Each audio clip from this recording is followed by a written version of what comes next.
my name is Tyler Bell, and today I will be presenting on the chemistry behind decaffeinated coffee. So the topics we'll be covering today will be the history of coffee and roasting, the health effects of caffeine and decaffeination, the decaffeination techniques used, and then I'll conclude.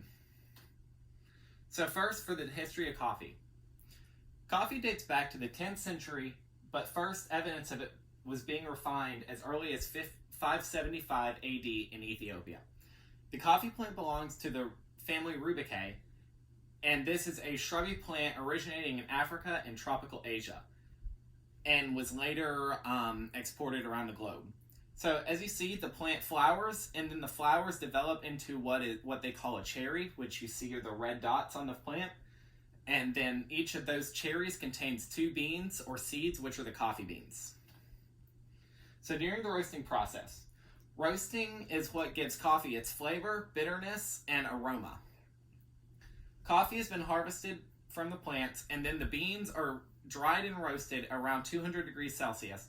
After cooling, they are taken and either ground or bagged whole, and then they are distributed to markets.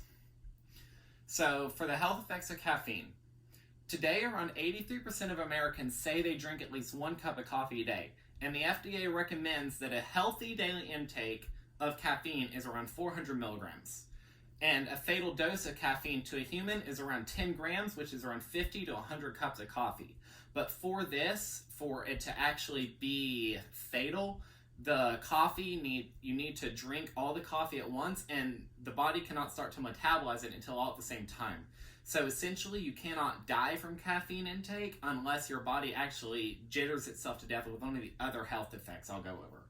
So there are multiple physiological and physical effects of caffeine intake. It can affect the respiratory system, central nervous system, and circulatory systems.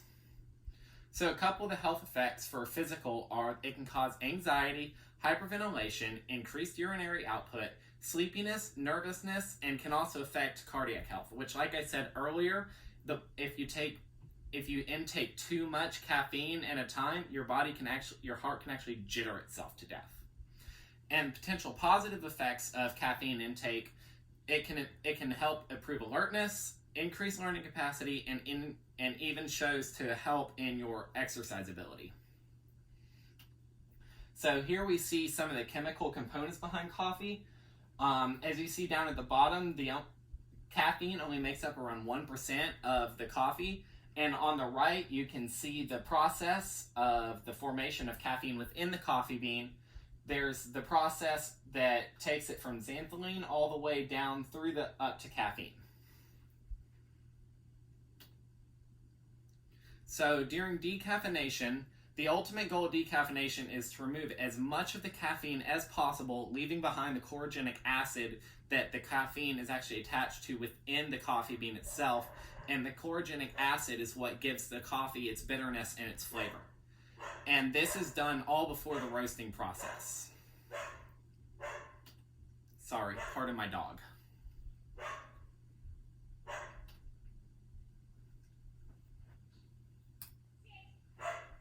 So a couple of the most common decaffeination techniques is what I'll go over next. So the first one is the organic solvent method. And the organic solvent used is either dichloromethane or ethyl acetate. These are the most 2 common, most cost-effective organic compounds that are used. So what happens is they will roast the beans in hot water or hot steam just to get them to swell up and increase their moisture content to about probably around 50 to 75% of their original moisture content. And this opens the pores within the coffee beans themselves. And the beans are continue to be heated, and then the organic solvent is added into the process. And the organic solvent will actually attach itself to the caffeine, make it dissociate from the chlorogenic acid within the bean.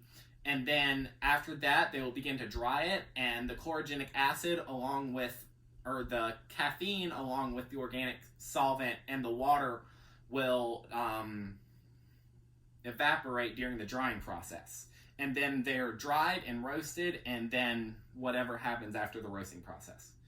So the next method is the carbon dioxide method, and this is shown to be the most selective an effective way of removing caffeine from the coffee bean. When compressed, carbon dioxide, it becomes a super liquid around 80% denser than water.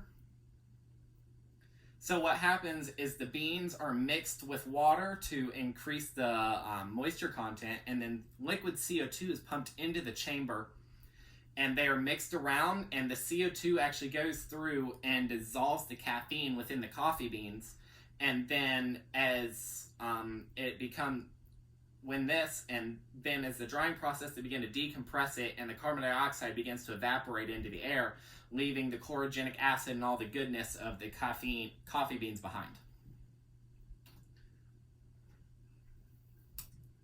So another way is just water solvent method, and this is very similar, and it's actually how they start with the organic solvent method. Is the beans are soaked in hot water or steam to increase the moisture content again, and then the caffeine can escape from the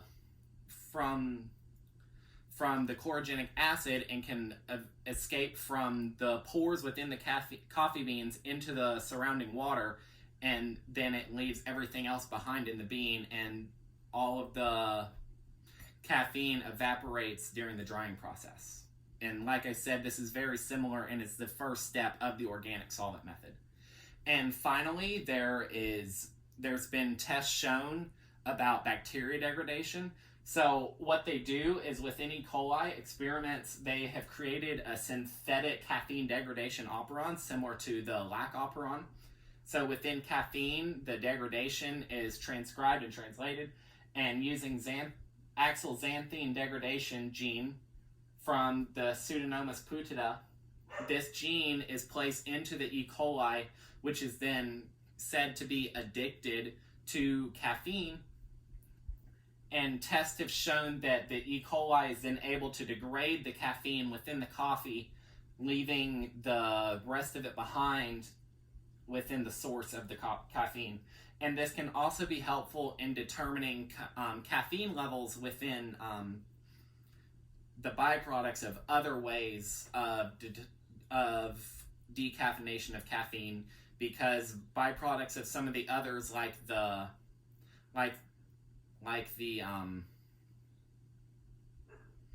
organic solvent method, though some of the byproducts of that have been shown to be harmful to nature. So what they do is this can help detect some of the leftover byproducts within that method, so we can dispose of our waste properly. And finally, there are my sources, and thank you for listening to my presentation.